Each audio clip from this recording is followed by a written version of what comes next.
Welcome to Whiskey's a Journey. My name is Peter Fossano, and today is Monday, which means it's going to be another peated single malt Scotch review. Today, we're taking a look at a Talisker 10. This is coming in at 45.8% ABV. I do believe it is chill filtered, and it is not a natural color. And really, the only information that I have on this cask maturation is one website that says it is mostly ex-bourbon. My bottle is a 750 milliliter bottle, and I paid $67.99, and I'm in Phoenix, Arizona, if you don't know. Just like always, we're gonna pour it, nose it, taste it, talk about it a little bit, and then if you stick around until the end, I'm gonna give it a score. It already smells malty sweet, so let's go ahead and get this thing on the nose and give you some notes. All right, since it is a peated Scotch, I do get a little bit of peat in here, and the peat is going to lean a little bit more towards the iodine note than the savory side of things. And when I say savory, I'm talking about smoked meats, campfire ash, and this tends to be a little bit more towards the iodine note. Get a good amount of vanilla, and again, it's very sweet. Get a little bit of minerality, almost a salty note.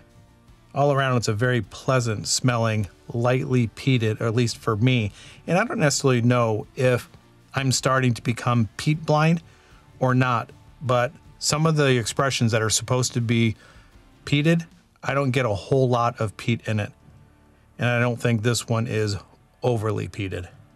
Tell you what though, it smells sweet, malty, with a slight amount of peat. I like that. Let's go ahead and get it on the palate and see if what I'm getting on the nose comes through on the palate. Wow, that is soft, well-rounded, good malt, good sweet. Even though the ABV is not at 46%, this still carries a good amount of heat to it. No sharp edges. The peat note is now a little bit towards the campfire smoke, but there is a saltiness that still comes through, and I guess minerality, that's salt's a mineral. So let's just stick with that. There is a mineral note of salt in here. Good vanilla. If I had to pinpoint a fruit note, it would be on the lighter side of the fruits, somewhere around the peach area, and a small amount of pineapple. I can see why this is a crowd favorite. Even though it's owned by Diageo and everybody has their own thoughts and feelings about Diageo, this, to me, is pretty good. It took me a long time to get used to the flavor profile of Talisker. I know I recently did Talisker 18 and now Talisker 10, and it's kind of rubbing off on me. Each time I go back to it, I like it more and more and more. And I think it's those lightly peated notes, and there is a depth or delicateness to this that other peated Scotches don't have. The other peated Scotches are like very robust. They're right in your face, and pretty much all you get is the peat. And then you have to search a little bit behind the peat to get those other subtle notes. But this, they all come out kind of at the same time. You get peat, you get sweet, you get vanilla, you get salty. It all comes across as pretty cohesive all at the same time. And I like that. I wouldn't call this very complex, but it does have a good amount of depth. Let's go ahead and get that second sip in, concentrate on the finish. Add water to it, talk about Talisker a little bit, and then give it a score. Second sip, the peat comes across. The sweetness, that fruit sweetness is there with the peach and the pineapple. ABV is still holding up, a little bit of tannin on the side. As it hits the finish, I would say that it's medium to long. Based on my first and second sip, it doesn't seem to be developing into anything different. All of the notes are there, and they're all consistent. All right, let's go ahead and add just a drop of water to this. See how the water incorporates.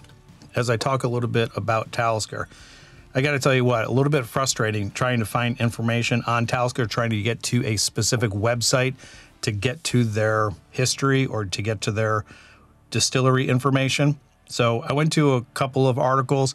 If any of this information is wrong, please correct me in the comments down below. The information that I have says that Talisker was established in 1830. Hugh and Kenneth McCaskill, after a couple of tries elsewhere, eventually settled on Talisker, the Isle of Skye, and actually built the distillery. There was a couple of sales and acquisitions, and then in 1925, it was acquired by Distillers Company. And I don't know the exact date here, but eventually Distillers Company sold to Diageo. And Diageo is the current owner right now. And according to some of the articles that I read, the distillery was rebuilt twice. Once in 1880, and then there was a fire, a stillhouse fire in 1960 that destroyed everything, and then they had to rebuild it. And during that rebuilding stage, they had to replicate the 5 stills that they used, and they wanted to make sure that they had exact duplicates so they could recreate the characteristic that Talisker had. And then jump ahead until 1988 when Talisker 10 was named by Diageo as part of their classic malt series, along with Glenkinchie, Dalwhinnie, Craigenmore, Oban, and Lagavulin. And up until just recently, Talisker was the only distillery on the Isle of Skye. And if I'm not mistaken, there might be 4 on the Isle of Skye right now, including Talisker. If you know of any more, let me know in the comments down below. If you know any other information about Talisker and you would like to share this with the community, post it down below in the comments. All right, hopefully the water had a little bit of time to incorporate. Let's go ahead and get one last nose and taste and then get on to the score. Oh, I was just about to drink it. Okay, pineapple is definitely now jumping out of the glass. Given time, I think the peaty note eventually goes away. It's still there, but it's more subdued, so I don't want to say that it just goes away. It's still vanilla sweet, and the malt is here as well. As far as the saltiness, I'd still say that that mineral note is still there. I wouldn't say that the water changed it at all, with the exception of subduing the peat note. Let's go ahead and get it on the palate. Now, the water softened it up a little bit. Obviously, it lowered the ABV.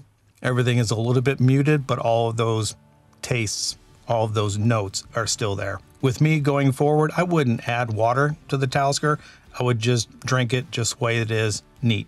But hey, if it's your whiskey and you're drinking it, drink it however you want. Put an ice cube in it, put some water in it, do whatever you want. I'm not going to tell you how to drink it. But for me, going forward, I'm not drinking it any other way other than neat. All right, let's go ahead and move on to the score. I score everything out of 5 stars. And because this is my single malt peated Scotch series, I can't compare this to anything else other than the peated Scotches that I've been reviewing. I like what's in the glass. It's not a thinking single malt, or it's not a thinking peated single malt. It's enjoyable. I like the sweetness. I like the subtle malt. That salt note that's in here appeals to me rather well. The peach and the pineapple, along with that ashy iodine note from the peat, it's enjoyable. I'm going to put this right at 3.75. It's enjoyable. It's not that complex, and sometimes you don't really necessarily need a very complex single malt. You just want to drink one, not have to think about it, and the characteristics that I have in this glass, I believe, is that way. Think about it a little bit, but it's not too difficult to decipher. What do you think about Talisker 10? Let me know in the comments down below. Do all those things that YouTubers ask you to do: like, subscribe, share, and turn on that bell notification, because I go live with videos every Monday, Wednesday, and Friday. That's where I'm going to leave it. Wherever you're at in your journey, I hope you're enjoying it. And until the next time, we're going to do the Port Charlotte 10. Cheers, everybody.